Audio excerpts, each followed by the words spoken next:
राजद की नेत्री सारिका पासवान और भूमिहार ब्राह्मण एकता मंच के संस्थापक आशुतोष कुमार के बीच जो है विवाद गहराता जा रहा है। लगातार पासवान और भूमिहार जो हैं वो आमने सामने हो गए हैं। बातचीत करेंगे, हमारे साथ पूर्व आईपीएस ऑफिसर अमिताभ दास मौजूद हैं।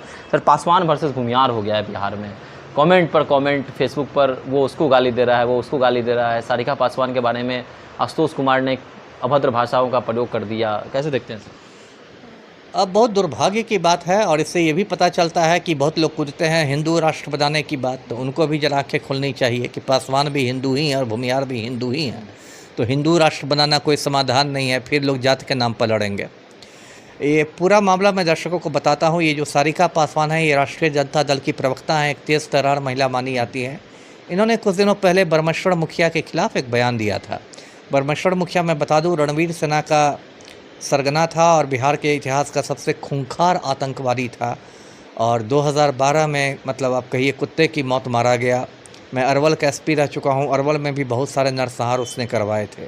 तो उस बिंदु पर मैं सारिका पासवान से सहमत हूं। उसके बाद ये जो आप टुटपुजिया नेता है जिसका आपने नाम कहा आशुतोष है, ये भूमिहार ब्राह्मण एकता मंच फाउंडेशन, एक छोटा सा इसका कुछ है संगठन। फिर इसने कुछ भारतीय जनतंत्र पार्टी भी बना के रखा हुआ है। ये सब छोटी छोटी पार्टियाँ, छोटा छोटा संगठन है। लेकिन उसने जो एक्स पर ट्वीट किया वो बहुत मतलब आप कह सकते हैं अश्लील और बहुत फुहड़ और बहुत भद्दा कहा सारिका पासवान पर कि ये है वो है, इसको देख लेना है।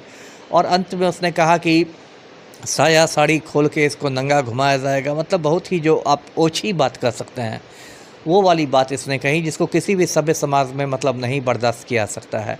अब सारिका पासवान के साथ उनकी पार्टी खड़ी है, राष्ट्रीय जनता दल। उसने कहा भी है कि हम लोग पार्टी में खड़े हैं। सारिका पासवान आज गई, अनुसूचित जाति जनजाति आयोग गई, महिला आयोग भी गई, SC/ST थाना में उसने मामला दर्ज कराया है।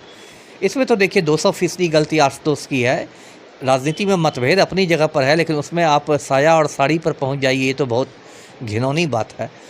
और उसके बाद जब ये मामला तूल पकड़ने लगा तब फिर उसने आशुतोष ने एक तरह से दीपापोती की कोशिश की, कहा कि नहीं मेरे IT सेल ने बिना मुझसे पूछे कर दिया, ये वो है ना। जब एक साफ देखिए झूठी बात है। ये मैं नहीं मान सकता कि आपका यदि IT सेल है भी तो वो कोई आपकी सहमति के बिना कुछ वो करेगा। दूसरी बात, यदि है तो उसके आप नाम बताइए, IT सेल में कौन लोग हैं, उनके खिलाफ़ आपने क्या किया है ये बताइए। यदि आपको लगता है कि किसी ने आपका हैक कर लिया है तो आप साइबर थाना में जाइए।